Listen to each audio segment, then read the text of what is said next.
Assalamualaikum warahmatullahi wabarakatuh. Bismillahirrahmanirrahim.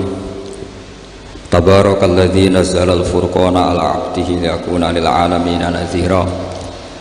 Allahumma shalli wa sallim ala sayyidina maulana Muhammad wa ala alihi wa sahbihi asma'in, nama ba'du.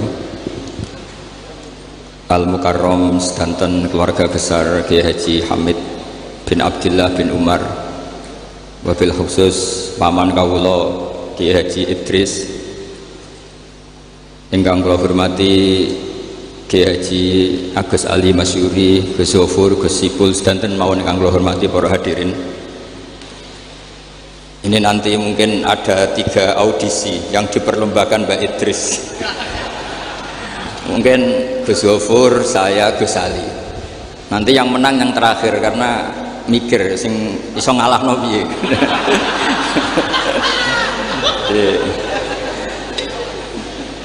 Yang kasihan Gus Zofur karena pertama, jadi saya bisa gasap ilmunya nanti. Begini, kecil saya itu sering sowan Pak Hamid karena memang sepupu mbah saya. Dalam catatan nasab, mbah saya kandung namanya Fatimah binti Kholik bin Umar, tapi sepuh-sepuh namanya tidak Kholik tapi Idris. Kayak Mbah Hamid ini nama kecilnya itu Abdul Mukti. Jadi di keluarga saya biasa ganti nama. Dulu kecil saya orang manggil Udin, jadi kok bakul bakso. Lama-lama setelah agak-agak alim tuh bangun manggil saya itu Bahauwah gitu. Saya pernah diganti bangun Bahauwah. Lama-lama mungkin terlalu sakral, terus tengah-tengah itu Bahaudin itu. Begini, dulu saya pernah cita-cita jadi wali karena punya penambah wali. Karena kecil saya itu sering dijak sowan Pak Hamid. Setelah agak besar kok prosedurnya kok agak sulit gitu. Terus jadi tidak ingin gitu. Tapi tadi kata Gus Zofur, sementing pernah nempati tempat yang dipakai wali. Tempat ini pernah dipakai Pak Hamid. Insya Allah nasib kita kayak Nabi Zakaria, karena takbirnya hunalika, di tempat itu. Begini, jadi saya akhirnya nekuni ilmu itu di Sarang. Yang jelas begini, sebelum hadirin tahu banyak, tradisi keluarga saya itu menghafal Quran. Dulu bapak saya Kiai Haji Nur Salim Al-Hafidh setiap kesini itu diminta Pak Hamid baca Quran di kamarnya. Jadi bapak saya itu kecelok ponakan mantu.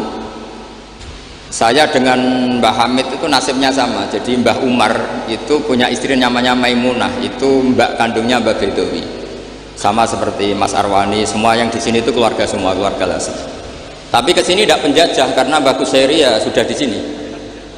Tidak kok terjun bebas, tidak ada yang bawa itu. Saya teruskan, nah, cita-cita kecil saya itu ingin jadi wali. Lama-lama kok syaratnya itu repot. Karena idola saya itu Pak Hamid Pasuruan, kebetulan wali yang jalur sulit. Kalau wali jalur jadab itu gampang, ibu-ibu rada aneh-aneh itu clear sudah. Itu lebih gampang. Itu. Tapi Mbah Hamid ini kan ma'ruf bil ilmi karena beliau pernah ngaji di Mbah Khalil Harun di Kasingan, tapi gak lama. Yang paling lama di Mbah Dimyati Termas. Beliau lama sekali ngaji di Mbah Dimyati Termas, bareng Mbah Ali Maksum, bareng Mbah saya, Mbah Sidik, terus bareng banyak. Kita tahu Mbah Dimyati Termas adalah adik kandung Kiai Mahfud At-Turmusi. Kiai Mahfud bin Abdullah bin Abdul Manan. Abdul Manan ini adalah awaluman lazama min ahli Jawa, mulazamah di Sayyid Az-Zabidi Sahibul Ithaf yang mengarang kitab Ithafus Sadat Al-Muttaqin. Itu murid mulazimnya itu orang Jawa namanya Abdul Manan. Beliau punya anak namanya Abdullah, punya anak Mbah Mahfud yang pada akhirnya jadi gurunya Mbah Hasyim Asy'ari. Mbah Mahfud ketika di Jawa, memang cerita wali itu syaratnya harus cerita grup. Ada grup WA wali itu ada, mulai dulu itu ada. Jadi wali itu syaratnya harus punya grup. Karena untuk legalitas wali itu harus disahkan wali. Nggak boleh wali diangkat Menteri Agama, Gus ya. Nggak boleh, Gus. Nggak boleh. Kata beliau nggak boleh. Nggak boleh wali diangkat Menteri Agama. yang ngangkat harus ketua wali. Ini Gus Ali seneng kalau nggak boleh. Jadi harus punya grup. Kenapa harus punya grup? Karena syarat kebenaran itu harus disepakati, harus konsensus bena ahli hak. Kalau NU menamakan ahwa ahlul halli wal aqdi. Kenapa demikian? Ada standarnya. Dulu Kiai Hamid itu ma'ruf ngaji badim itu malah kitab Jamul Jami', kitab paling ruwet. Makanya alhamdulillah nggak banyak peminatnya. Karena sesuatu yang ruwet nggak perlu diteruskan. Jamul Jami' itu kitab yang saya dulu pernah ngaji Mbah Mun, abahnya Gus Yofur itu khatam. Itu ngaji itu lama sekali karena memang nggak bisa cepet-cepet karena memang harus mikir. Setelah saya ngaji Jamul Jami', ngaji Lubil Usul, karena Kiai Mahfud itu al-usuli. Nah ini kaitannya dengan kewalian Mbah Hamid. Nanti kamu bisa daftar lewat jalur ini, jalur saya ini nanti. Kitab Usul Fiqih adalah sebetulnya kitab yang memudahkan kita jadi wali, meskipun pelajarannya susahnya minta ampun. Kenapa demikian? Karena Usul Fiqih itu yang memberi ruang bahwa qutbu hadzal adalah al-istildad bil mubahat. Pada akhirnya poros utama agama ini adalah orang-orang soleh itu nikmati ma'abahahuwa, sesuatu yang dibolehkan Allah Subhanahu wa ta'ala. Saya dulu ya janggal, Mbah Mun itu kalau ketemu bapak saya itu ya guyon terus. Kiai Hamid di Lasem sama Singat kalau ketemu keluarganya sering guyon di ruang tengah itu di Pondok Fakhriyah. Karena mbah saya itu sepupu beliau. Dulu saya janggal, sampai Mondok Sarang ya semua ulama kalau ketemu pasti guyon. Ternyata apa? Memang menurut pandangan usul fikih hukum mubah itu tidak ada. Kenapa tidak ada? Karena mubah itu maknanya bisa dilakukan, bisa ditinggalkan. Padahal dengan melakukan mubah seseorang pasti meninggalkan keharaman. Watarkul haram wajib, padahal meninggalkan barang haram itu wajib. Makanya rata-rata pondok-pondok salaf itu jarang santrinya diharamkan rokok, ngopi. Karena kalau kangkang itu ngopi terus rokokan dangak-dangak itu artinya kan nikmati suasana pondok. Kayak apa kalau itu di bar itu, di kafe. Jadi itu bukan ngopi, itu tarkul haram. Nah ini saya mohon yang kangkang kecil-kecil jadi wali lewat itu saja. Sehingga tidur itu ya wajib, karena dengan tidur kamu tidak bisa maling, tidak bisa dugem, tidak bisa ke kafe, tidak bisa di perapatan lihat wanita-wanita cantik. Jadi wan naumu ibaratun antar kilmaasi. Itu cara pandang usul fikih. Sehingga dengan cara pandang seperti ini Allah ngendikan wa min ayatihi manamukum billaili wan nahar. Termasuk ayatnya Allah adalah kamu tidur baik malam maupun siang dan baik subuh. Jadi cara pandang adalah al-manam itu tarkul ma'asi. Sehingga orang-orang usul fikih, makanya ketika Mbah Hamid terkenal wali, kemudian setelah saya besar tahu bahwa orang alim sampai bisa menerjemahkan menadzumkan sulam taufik macam-macam lah. Yang saya kenang adalah saya ini itu saya tak matur Mbak Idris itu pernah palik saya ini apal diba, apal berjanji, apal burda. Itu juga karena mbah saya kandung namanya Mbah Fatimah. Cung Pak Hamid itu jadi wali, itu mergo apal burda, apal diba. Karena saya masih ingin jadi wali, saya hafalkan. Akhirnya saya hafal. Saya tidak tahu ini kalau Gus Aziz ini hafal apa enggak. Padahal sarannya mantunya orang Islam harus hafal Gus. Ini kan. Jadi saya ini akhirnya saya hafal, sampai sekarang hafal. Tapi tidak untuk pidato, ya hafal saja. Kalau Pak Said Akil Sirat hafal terus ngendikan terus kalau pidato. Katanya kalau nggak hafal nggak NU. Begini, saya ini termasuk pengagum wali-wali alim. Mimbenihim tentu Mbah Hamid. Pertama Mbah Mun terkenal wali itu juga diantaranya yang memaklumatkan itu Mbah Hamid. Ini Mas Ang, ini ada Mas Arwani. Ketika Pak D. Taifur sama Mbah Hamid sama keluarga, beliau memutuskan sudah saya hanya sama keluarga. Ketika ada tamu dilihat sama Pak D. Taifur, itu siapa? Itu Gus Mun. Mbah Hamid spontan ngintikan rojulun alimun waliwah. Semenjak itu orang Mbah Hamid spontan komentari Mbah Mun rojulun alimun waliwah. Semenjak itu orang ya sama lah seperti Mbah Hamid dulu mungkin sudah wali, tapi maklumatnya ketika Habib Ja'far bin Syekhon memaklumatkan bahwa akan datang seorang wali, terus yang datang ngaji Ihya itu Kiai Hamid.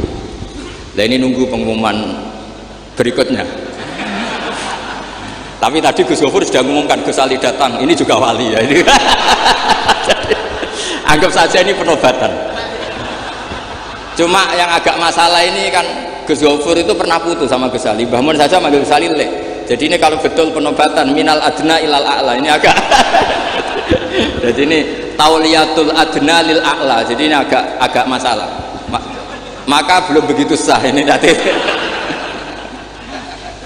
Atau kalau sah ya tanpa penobatan itu memang sudah wali itu. Jadi ini begini, saya minta supaya pendaftaran wali itu lewat jalur ilmu saja. Saya punya sekian cara untuk Anda menjadi wali dekat Allah, maksudnya wali itu dekat Allah. Tentu tidak akan sekali berbah hamid, sudah itu tidak sopan. Ingin sekali berbah hamid itu tidak sopan. Jadi wali yang biasa-biasa saja. Saya pernah baca hadis di Musnad Ahmad. Suatu saat Rasulullah itu kelihatan ceria sekali. Monggo Gus Idrar, monggo gimana Gus Idrar.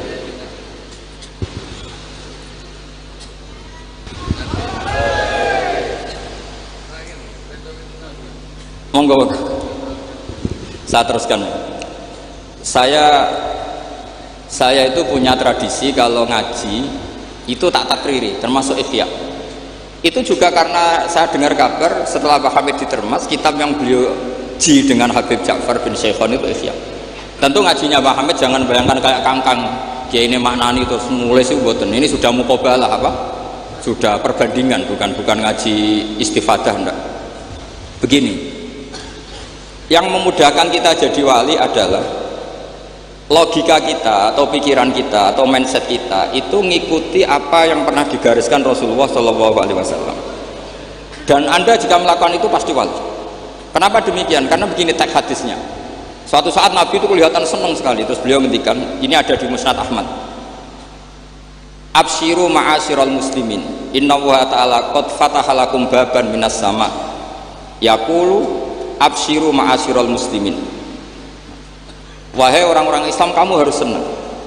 Karena innallaha ta'ala yubahi bikum al malaika. Allah membanggakan kalian kepada para malaikat.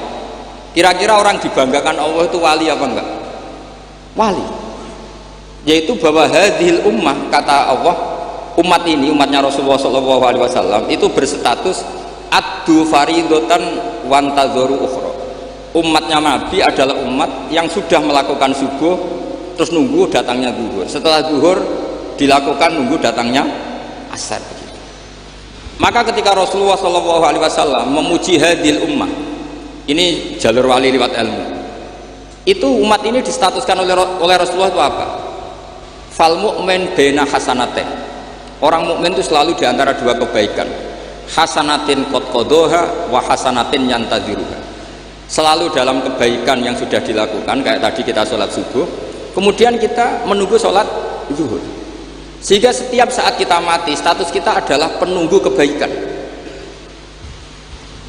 Jadi ini penting saya utarakan supaya orang mukmin selalu melakukan kebaikan dan menunggu akan melakukan kebaikan lagi, sehingga safarnya begitu terus, perjalanannya begitu terus, dan itu bisa menjadi niat.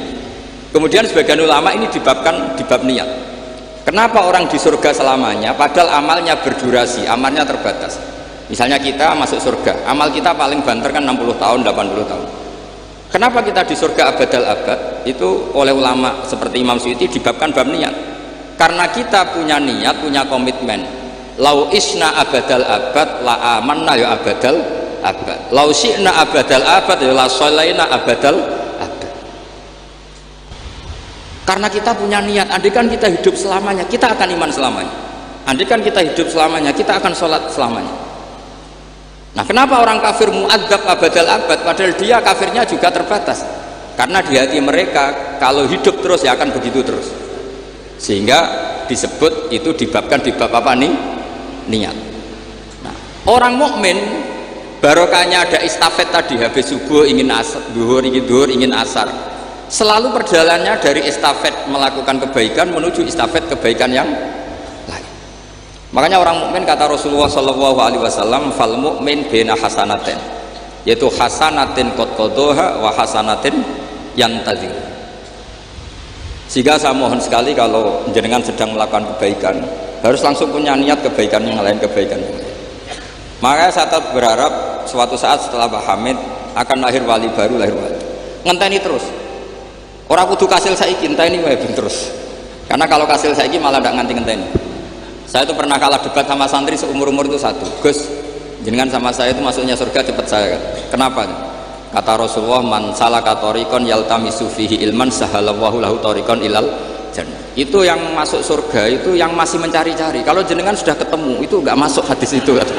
Wah, kurang ajar betul itu orang itu. Jadi itu syaratnya harus masih mencari. Kalau sudah ketemu itu tidak masuk hadis itu karena sudah ada yaltamisu fihi ilman. Ini saya ijazahkan kepada Gus-Gus yang muda. Saya ijazahi Mbak Idris nggak berani. Tak ijazahkan ini sama Gus Aziz. Mbah Hamid dulu masyhurnya itu supaya orang-orang tua ini yaltamisu fihi ilman. Itu yang orang-orang sepuh itu kalau sowan beliau disuruh ngapalkan Quran. Ada yang 2 tahun mati, 4 tahun mati. Sementing kata beliau, kata Pak Hamid sini, sementing kue nuju golek ilmu. Termasuk Pak De Bukhari yang orang Lasem itu juga ngapalkan Quran. Ada yang 6 juz mati, 9 juz mati. Karena Mbah Hamid ingin semua orang itu yaltamisu fihi ilman, bahwa dalam kehidupan ini mencari-cari apa? Ilmu. Meskipun beliau tahu secara teori nggak sampai umurnya. Makanya kalau suwun yang sepuh-sepuh ini juga terus daftar wali nanti, terus belajar. Tapi jangan buku yang menyesatkan. Nah, kenapa begitu? Karena ulama dulu itu ingin semua orang itu melakukan hasanatin qadqadoha wa hasanatin yang tazir. Tapi Rasulullah karena tahu kalau orang terlalu kepedean itu masalah. Terus Nabi juga ngendikan wal mu'min baina makhafatin. Orang mukmin dalam ketakutan dua. Yaitu baina ajalin qad madha la yadri ma Allahu qadin fihi, ma Allahu sani'un fihi. Wa baina ajalin qad baqiya la yadri ma Allahu qadin fihi. Itu betapa Rasulullah itu jami'ul kalim, orang yang kalau ngendikan itu mudah difahami. Tapi kamu jangan selalu gembira, kamu itu punya 2 ketakutan, dihimpit 2 ketakutan, yaitu ketakutan masa lalu kamu, yang kamu tidak tahu Allah akan memperlakukan kamu kayak apa, dan ajal yang akan datang kamu juga gak pernah tahu nanti kamu diperlakukan Allah kayak apa. Makanya terus ulama-ulama kalau ngarang itu biasanya dibabkan kitabul khaufi war roja. Jadi rojaknya karena al-mu'min baina hasanatin, yaitu hasanatin qad qadaha wa hasanatin yantaziruha, tapi juga al-mu'min baina makhafatin, baina ajalin qad madha la yadri ma Allahu sani'un fihi wa baina ajalin qad baqiya la yadri ma Allahu qadin fihi. Sehingga orang Islam semuanya stabil, ada khauf, ada raja. Dan itu lagi-lagi di kitab Ihya, kitab yang dimulazamai Mbah Mun, dimulazamai Mbah Hamid. Saya sampai sekarang masih terus belajar Ihya. Naraiso yang ngerpek. Saya sampai sekarang masih ngerpek kitab Ithaf itu. Karena saya punya Ihya itu 4 kalau nggak 5. Cetakan Toha Putra, DKI, Darul Hadis Al-Qahirah. Saya biasanya kalau kitab induk punya sampai 4 sampai 5. Nggak tahu kalau ibu induk nggak tahu itu punya, nggak tahu saya. Pokoknya kalau kitab induk itu saya punya sampai 4. Karena sering salah cetak. Kenapa dulu sering salah cetak begini? Kalau seorang ulama ngarang itu ditubuhi muridnya. Imam Buaiti nulis, Imam Muzani nulis, Imam Robi nulis. Mungkin karena Imam Syafi'i ngendikan misalnya yas taswir, mungkin yang satu nulis pakai shin, yang satu nulis pakai sod. Sehingga kitab kecil takrib itu ada wafilu sotin gak ada. Nah, karena kalau sekarang kan enggak di komputer, kalau masternya sama ya sama. Terus kalau dulu enggak, wafi ba'din nusah kada, wafi nusotin kada, karena muridnya beda. Problemnya ya nanti kalau muridnya pas geloyor ya enggak karu-karuan. Makanya ada sanad, salah petik itu jadi mati. Ada santri yang enggak pati ngalim, kitabnya dia itu hayatun sauda dawaun min kulida. Jadi kelebihan titik. Akhirnya dia cari ular hitam, hayat mana nih ular, sauda itu hitam, dawaun min kulida, penyembuh dari segala penyakit. Karena kitabnya pakai titik 2, dia cari ular hitam, kebetulan itu kobra. Ya dipatok mati. Ya sembuh betul, tidak sakit lagi. Ya. Ya dia kitabnya dia itu hayatun sauda. Padahal yang benar itu habbatun sauda. Jadi kalau salah titik itu resikonya seperti itu. Jadi habbatun sauda, kitabnya dia hayatun sauda. Nah berikutnya ini mungkin yang terakhir, ini trik jadi wali. Yang mintorikil ilm, seorang lagi mintorikil ilm. Banyak kitab menjelaskan bahwa Abu Yazid Al-Bustami itu tanya, ya Allah, orang sehebat saya itu siapa? Karena beliau itu ahli ibadah.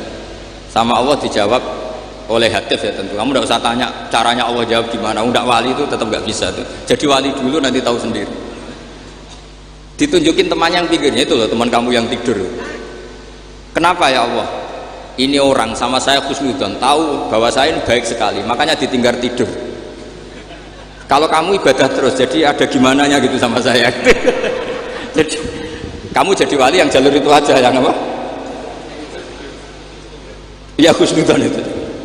Sampai di Ihya itu ada makalah begini. Suatu saat zaman kalau sudah rusak, itu hatta yakuna ahsana a'malihim an-naum. Sehingga amal terbaik mereka itu tidur.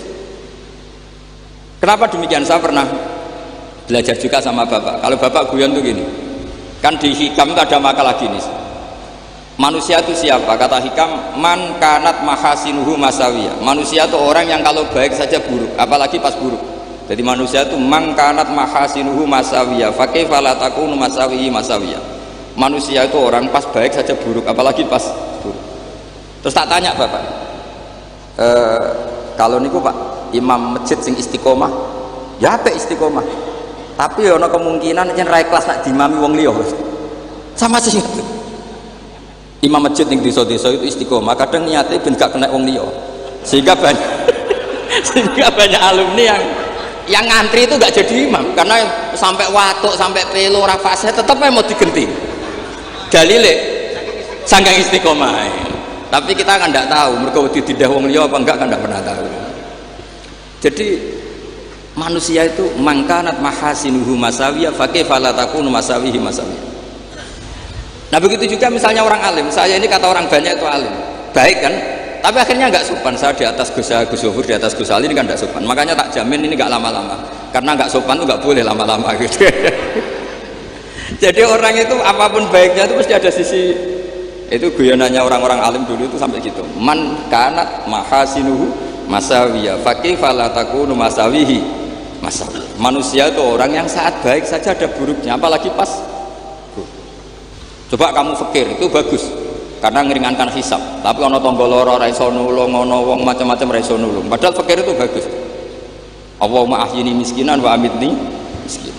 Engko sugih ya apik iso nulung wong macam-macam, tapi mesti ono sombonge ora tak tulung ra urip kono. Terus sampean takok, "Lah carane piye, Gus?" Wong aku ora gurumu kok takoki. Tapi ini mau cerita. Jadi saya tolong siapapun yang jadi wali itu pikirannya harus ngiru ulama-ulama dulu. Ini yang terakhir, bapak dapat ijazah dari Mbah Hamid itu gini, kalau mau ngaji atau baca apa, ya Allah saya niat kayak niatnya Syekh Abdul Qadir apa? Al-Jilani. Itu masyhur itu ijazah Mbah Hamid. Karena kalau kita yang niat itu potensi salah, maka numpang niatnya Syekh Abdul Qadir Jilani. Setelah saya ngaji di sarang sama Mbah Mun, ternyata pola-pola itu dipakai. Daripada minta keliru, mendingan Allahumma inni as'aluka ma as'alaka bi abduka nabiyuka Muhammad wa asta'idzu bika masta'adza min habibuka nabiyuka Muhammad. Karena sekali doa itu keliru itu masalah. Di Hikam itu ada cerita lucu itu masyhur tuh. Ada seorang wali tapi hamal, tukang mangkul barang di Med. Karena dia seorang wali, setelah dapat makan satu piring cukup pulang dia. Karena dia ada ingin kaya. Setelah itu ibadah terus. Lama-lama matur, ya Allah saya ini seorang wali, konsentrasi saya hanya ibadah. Ngapain harus kerja jadi hamal, tukang manol? Mbok kasih rezeki yang tanpa saya kerja. Singkat cerita sama Allah ditegir, dicurigai maling, terus dipenjara. Di penjara tiap pagi dapat makan, sore dapat makan. Terus tanya, ya Allah kenapa jadinya gini? Kan kamu minta rezeki tanpa kerja. Ya di penjara itu. Nah, makanya semenjak itu wali-wali itu nggak berani doa karena sekali salah itu masalah. Termasuk doa minta jadi wali itu efeknya punya istri cerewet kata Gus Zofur. Karena itu satu paket katanya. Jadi wali tadi saya bikin 3 tip, Gus Zofur juga tipnya lebih keras lagi. Syaratnya harus punya istri apa tadi? Cerewet. Ya, wassalamualaikum warahmatullahi wabarakatuh.